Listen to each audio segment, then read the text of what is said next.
Any اور فاخر کو لگتا ہے کہ اب گھر کے حالات کبھی بھی ٹھیک نہیں ہونے والے، کیونکہ دادی اماں کی وفات کے بعد اور ظہیر احمد کی وفات کے بعد ان سارے حالات کو کنٹرول کرنے والا اب کوئی نہیں رہا۔ اب جیسا کہ دادی اماں کی بات سب گھر میں مانتے تھے اور ساتھ میں حبیب احمد بھی ان کا بہت احترام کرتے تھے، لیکن اب حبیب احمد کے الٹے سیدھے فیصلوں کا اثر براہ راست جو ہے وہ ان کی فیملی پر پڑنے والا ہے، اور اس بات کو لے کر اینی ہے بہت پریشان، کیونکہ اینی کو لگتا ہے کہ اب اس کے بابا کو روکنے والا کوئی نہیں رہا۔ اور دوسری طرف راحیلہ بیگم جو ہے وہ پوری ہمدردی اور چلاکی کے ساتھ جو ہے اس گھر میں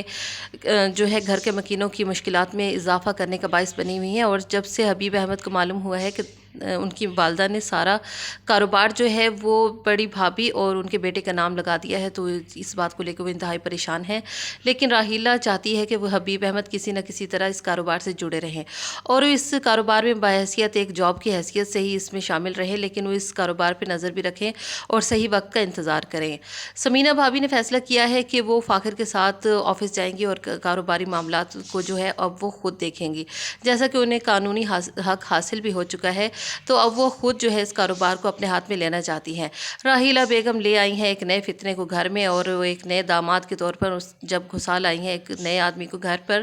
تو اسے دیکھ کر سب لوگ سناٹے میں رہ جاتے ہیں، اور سمینہ بھابھی اور عائشہ کو شدید غصہ آتا ہے کہ راحیلہ جو ہے وہ فائزہ کی زندگی کا فیصلہ کیسے کرنے والی ہے۔ فائزہ اس ساری صورتحال میں انتہائی پریشان ہو جاتی ہے اور وہ بہت زیادہ روتی ہے۔ یعنی اسے سمجھاتی ہے کہ وہ اس کی شادی نہیں ہونے دے گی، لیکن فائزہ کو دراصل اس بات کا یقین ہے کہ بابا نے اگر سوچ لیا ہے تو اس کی شادی کروا کے رہیں گے، کیونکہ اینی بھی بہت روئی دھوئی تھی لیکن اس کی کوئی نہیں سنی گئی تھی، اور اب فائزہ کو لگتا ہے کہ ابھی بھی اس کی کوئی ہیلپ نہیں کر سکے گا،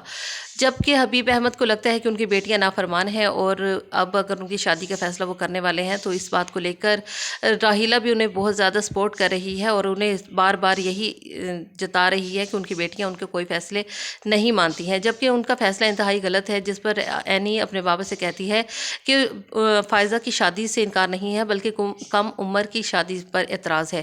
اور فائزہ کو جو ہے کچھ وقت دیا جائے تاکہ وہ اپنی پڑھائی کو مکمل کر سکے، اور پھر ایک دن وہ آئے جب فائزہ کو جو ہے شادی پر بالکل بھی اعتراض نہ رہے، آپ جہاں چاہیں اس کی شادی کر دینا۔ لیکن حبیب احمد کو یہ ساری